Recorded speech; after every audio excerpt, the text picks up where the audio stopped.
জমজমাট আবহে টানটান উত্তেজনায় পেনাল্টির মাধ্যমে দেশ বিদেশের খেলোয়াড়দের নিয়ে সম্পন্ন হলো ফারাক্কা এমএলএ কাপের তৃতীয় বর্ষের মেগা ফাইনাল। শনিবার বিকেলে অনুষ্ঠিত হলো ফারাক্কা এমএলএ কাপ ফুটবল টুর্নামেন্টের মেগা ফাইনাল। এদিন খেলায় দর্শকদের ব্যাপক হারে মনোরঞ্জন দিতে প্রথমেই মঞ্চে বিভিন্ন পারফরমেন্স তুলে ধরেন সোশ্যাল মিডিয়ায় খ্যাত কমেডিয়ান মুখিয়াজি ও তার টিম। ফাইনালে প্রবেশ করে এসএসকে কলকাতা ভার্সেস জঙ্গিপুর। প্রথম হাফে কোনো দলই গোল করতে পারেনি, যদিও গোল দেখার জন্য ব্যাপক উদ্দীপনা ছিল দর্শকদের মাঝে। এদিকে গোল দেখার জন্য প্রথমে বিধায়ক মনিরুল ইসলাম প্রথম গোলদাতা টিমকে 10,000 টাকা পুরস্কৃত করার ঘোষণা দেন।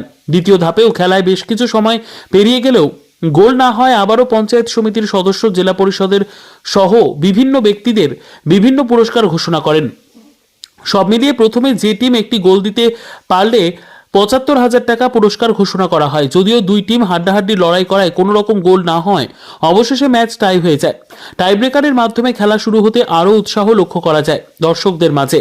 পেনাল্টি হয় 6টি কিক, তার মধ্যে প্রথমেই জঙ্গিপুর টিম একটি কিক মিস করলেও পরে পরস্পর দুটি গোল দেয়। এসএসকে কলকাতা একটি মিস করায় 6-5 ব্যবধানে অবশেষে পেনাল্টির মাধ্যমে জয় হয় জঙ্গিপুর টিমের। এদিন ফাইনাল ঘিরে দর্শকদের ব্যাপক উপস্থিতি লক্ষ্য করা যায়। ফাইনালে উপস্থিত ছিলেন ফারাক্কার বিধায়ক মনিরুল ইসলাম, পঞ্চায়েত সমিতির সভাপতির প্রতিনিধি আরিফ নায়েক, 1 নম্বর জেলা পরিষদ সদস্য আঞ্জুমারা খাতুন, পঞ্চায়েত সমিতির খাদ্য কর্মাধ্যক্ষ মালতী মণ্ডল, ঘোষের প্রতিনিধি বাবলু ঘোষ, জঙ্গিপুর সাংগঠনিক তৃণমূল কংগ্রেসের জেলা সহ সভাপতি সৌমেন পান্ডে সহ ফারাক্কা ব্লকের অন্যান্য পঞ্চায়েত প্রধানের প্রতিনিধি, অঞ্চল সভাপতি থেকে শুরু করে একাধিক নেতৃত্ব। ফাইনালে জয়ী টিমকে 1 লক্ষ টাকার চেক ও বিগ ট্রফি দিয়ে সম্মানিত করা হয়। পাশাপাশি রানার্স টিমকে 75,000 টাকার চেক ও একটি ট্রফি দিয়ে সম্মানিত করা হয়। চেক ও বিগ ট্রফির পাশাপাশি একগুচ্ছ পুরস্কারে প্লেয়ারদের পুরস্কৃত করা হয়।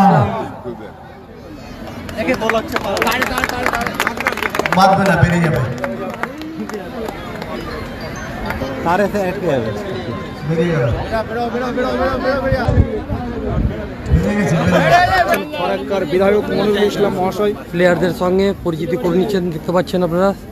এমএলএ কাপ কাপের চেষ্টা করছি। বিধায়ক মনিরুল ইসলাম প্লেয়ারদের সঙ্গে তিনি সাক্ষাৎ করছেন, সাক্ষাৎকার করে দুই দলের প্লেয়ারের সঙ্গে। जनगण मन अधिनायक जय हे भारत भाग्य विधाता पंजाब सिंध गुजरात मराठा द्राविड़ उत्कल बंग विंध्य हिमाचल यमुना गंगा उच्छल जलधि तरंगा तब शुभ नामे जागे तब शुभ आशीष मागे गाहे तब जय गाथा जनगण मंगल दायक जय हे भारत भाग्य विधाता जय हे जय जय हे जय जय जय जय हे।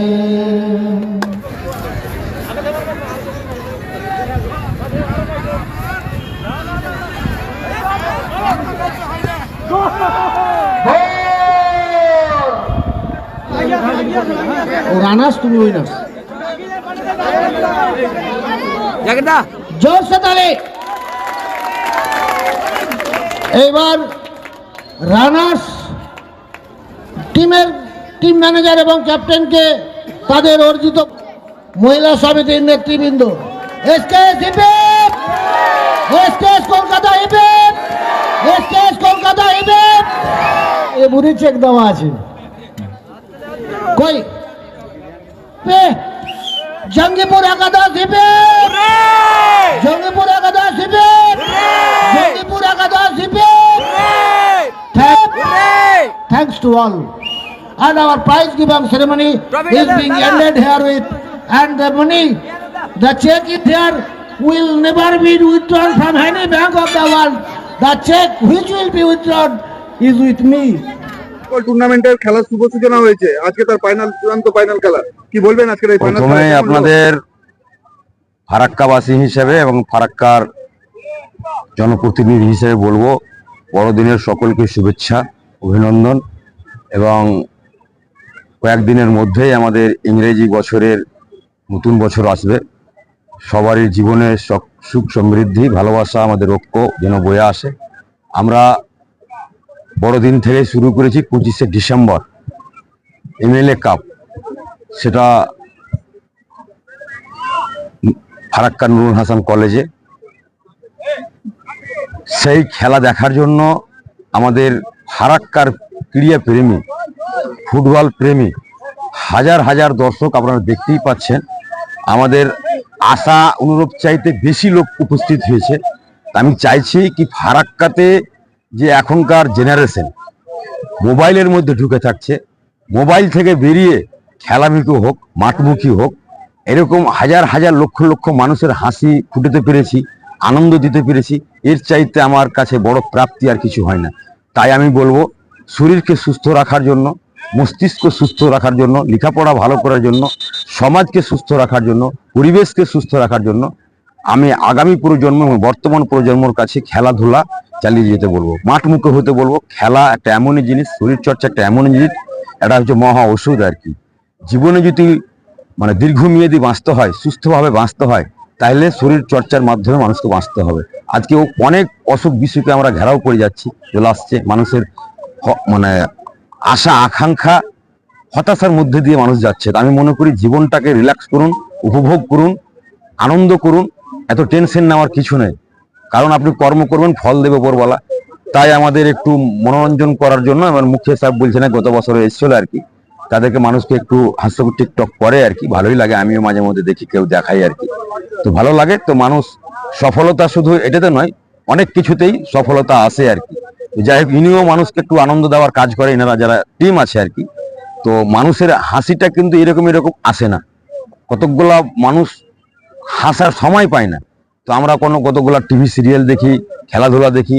এখানে যেখানে মনোরম পরিবেশ, এই খেলাধুলার মাঠে এসে আর কি আমাদের মনে হচ্ছে একটা যৌবন কালের যে একটা থাকে, জোশ থাকে, সেই জিনিসটা আমরা ফিরে পাচ্ছি আর কি। বা আমাদের খুব ভালো লাগছে, মানুষকে ভালো লাগছে এখানে। আমি যতগুলো ক্যালকুলেশন করতে পারবো, তাও না হলেও মোটামুটি 40,000-এর উপরে লোক হবে আর কি। এরিয়াটা তো বড়। তো যাই হোক, আপনারাও খেলা উপভোগ করুন। এবং আমি এই কর্মকর্তাদের, যেরকম অরুণদা আছে, বাবলুদা আছে, আরো আমাদের অনেকে আছে আর কি, তা আমি দর্শককে অ্যাপিল করব, ফুটবল যে কোনো খেলারই একটা নিয়ম আছে, মাথা আছে, রেফারি আছে। হতে পারে আমাদের ভুল ভ্রান্ত, কিন্তু কোনো দর্শক যেন মাথা না ভরে রেফারি যে সিদ্ধান্ত নেবে সেটাই চূড়ান্ত সিদ্ধান্ত হবে।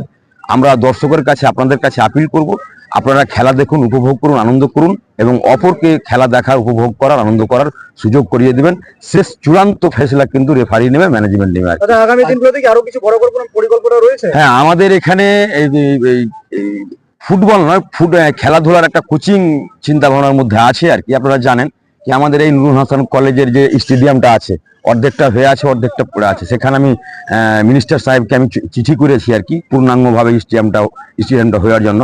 এই পুরো মানে কলেজটাই আমি আরো বিভিন্ন মাদ্রাসা কলেজ, আরো নুরুল হাসান কলেজ আছে, যেমন এই নূর মোহাম্মদ কলেজ, সেটা হচ্ছে এইগুলো কলেজগুলোকে এবং শিক্ষা প্রতিষ্ঠানগুলোকে আমি সোলার প্যানেল হিসাবে করে দিতে চাইছি। তা আমি পরিকাঠামোর দিক দিয়ে, পরিবেশের দিক দিয়ে আমরা খুব ভালো জায়গায় যাচ্ছি। তো আগামী দিনে আমাদের এই কাজ থাকবে।